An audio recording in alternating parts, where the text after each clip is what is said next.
কিন্তু আমার নবীজি কি দুনিয়ার কোন চেয়ারম্যান সনদ দেয় নাই, দুনিয়ার কোন প্রধানমন্ত্রী চরিত্রের সনদ দেয় নাই।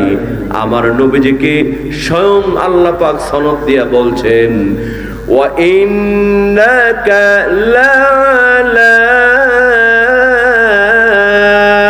খুলুকিন আযীম।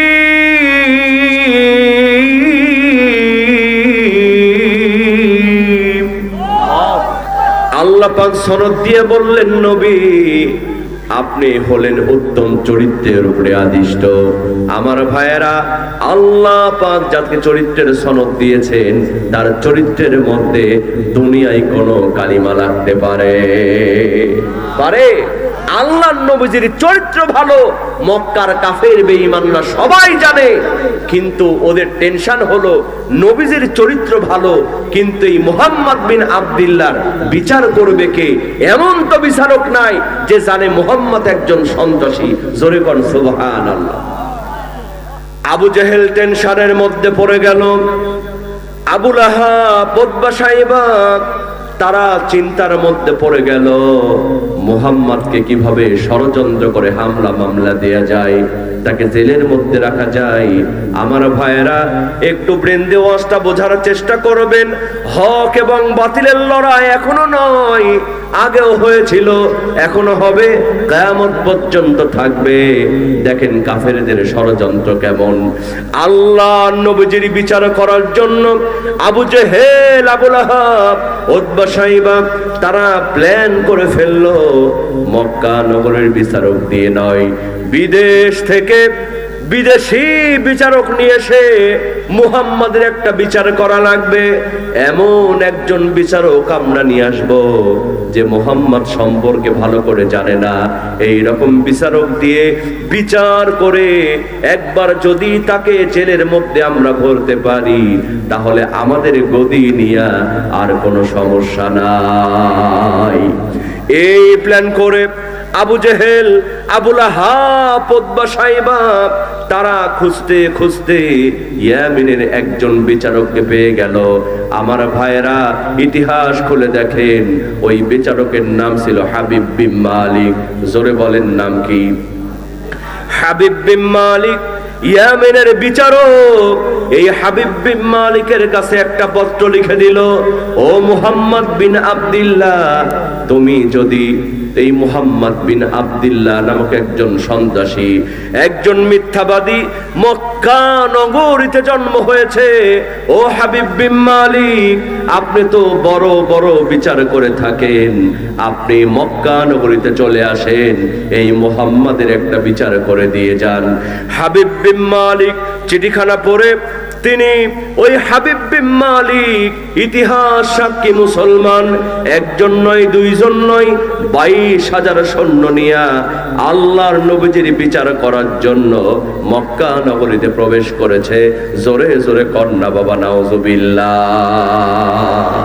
সে তো আর জানে না আবু জেহেল, আবু লাহাব, উতবা, সাইবা তাকে টাকা দিয়ে বিদেশ থেকে ভাড়া করে এনেছে মুহাম্মাদের বিচার করার জন্য। জোরে কর নাউজুবিল্লাহ। আজকেও দেখবেন, আপনারা বিগত দিনে দেখেছেন কোরআনের পাখি আল্লামা সাইদি, পিরোজপুরে তার জন্ম, সেখানে কোনো সাক্ষী পাওয়া যায় নাই তার বিরুদ্ধে, বিদেশ থেকে ভাড়া করে তার বিরুদ্ধে সাক্ষী দেওয়ার জন্য নিয়ে আসছিল। কথা বল ঠিক কিনা? এই সুন্নাহ কিন্তু এখন নতুন নয়, এই সুন্নাহ ছিল আবু জেহেলের সুন্নাহ। কথা বল ঠিক কিনা? একই ষড়যন্ত্র করলো আবু জেহেল, বিদেশ থেকে ভাড়া করে বিচারক নিয়ে আসলো 22,000 সৈন্য নিয়ে।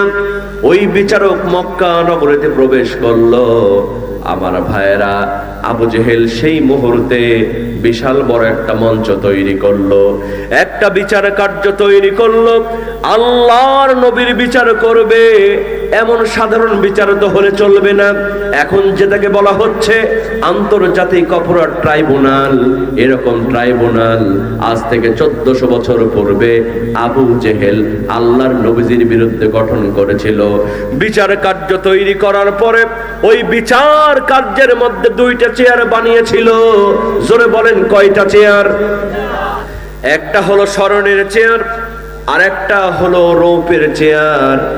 আবু জেহেলের ষড়যন্ত্র ছিল, ওই স্বর্ণের চেয়ারে বিদেশি বিচারক হাবিব বিন মালিককে বসাবে, আর রৌপের চেয়ারে আবু জেহেল নিজে বসবে, আর আল্লাহর নবীজিকে দাঁড়ায় দাঁড়ায় জব্দ করবে। জোরে জোরে কন্যা বাবা নাউজুবিল্লাহ। আল্লাহ পাক বললেন, নবী আপনি চিন্তা করবেন না, টেনশন করবেন না, ওই আবু জেহেল যতই ষড়যন্ত্র করুক না কেন, আমি আল্লাহ পাক আপনাকে স্বর্ণের চেয়ারে বসায় ছাড়বো। জোরে জোরে কন্যা বাবা সুবহানাল্লাহ। কারণ আল্লাহ পাক যার সাথে আছেন তার কি কোনো ভয় আছে? আল্লাহ বলছেন, ওয়াকানা হাক্কান আলাইনা নাসরুল মুমিনিন।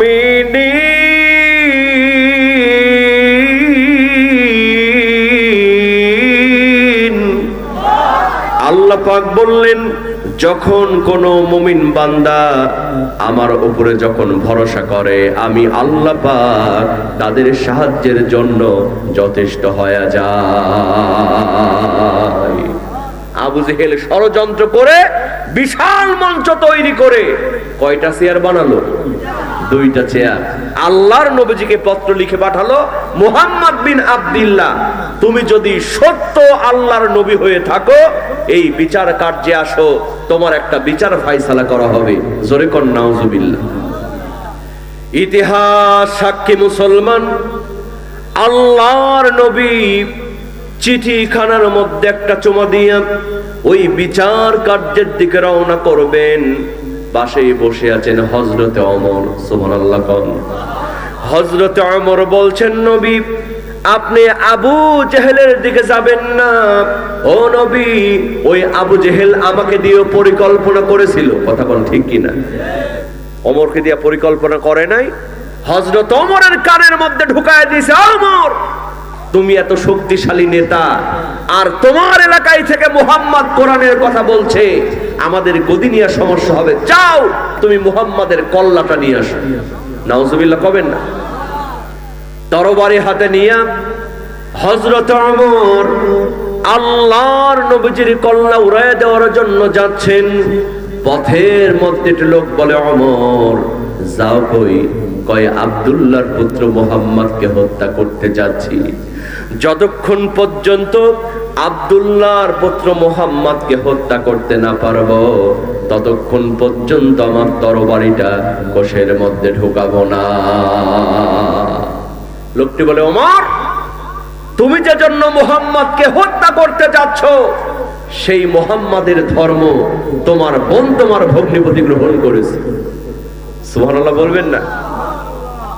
হযরত ওমর বিশ্বাস করে না। লোকটি বলে, ওমর বিশ্বাস যদি না হয় একবার গিয়া দেখো।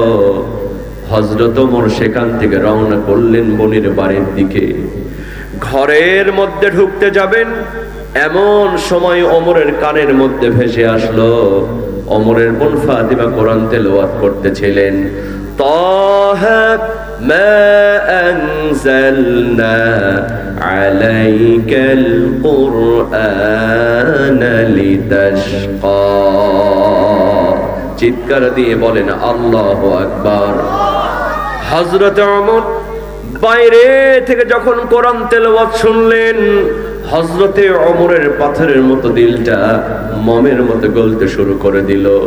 হযরতে ওমর তো নিজেকে সামনে নিলেন, ঘরের মধ্যে চলে গেলেন, বোনকে বললেন, বোন তুই নাকি মুহাম্মাদের ধর্ম গ্রহণ করেছিস?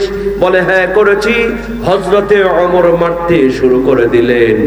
মারতে মারতে যখন রক্ত বেরিয়ে গেল, ওমরের বোন ফাতিমা বলতেছে, ওমর মারতে মারতে তো কেবল রক্ত বেরিয়েছে, ওমর আরো মারতে মারতে যদি আমার জীবনটাও বের হয়ে যায়, আমি বিশ্ব নবীজির ধর্ম ছাড়তে পারবো না।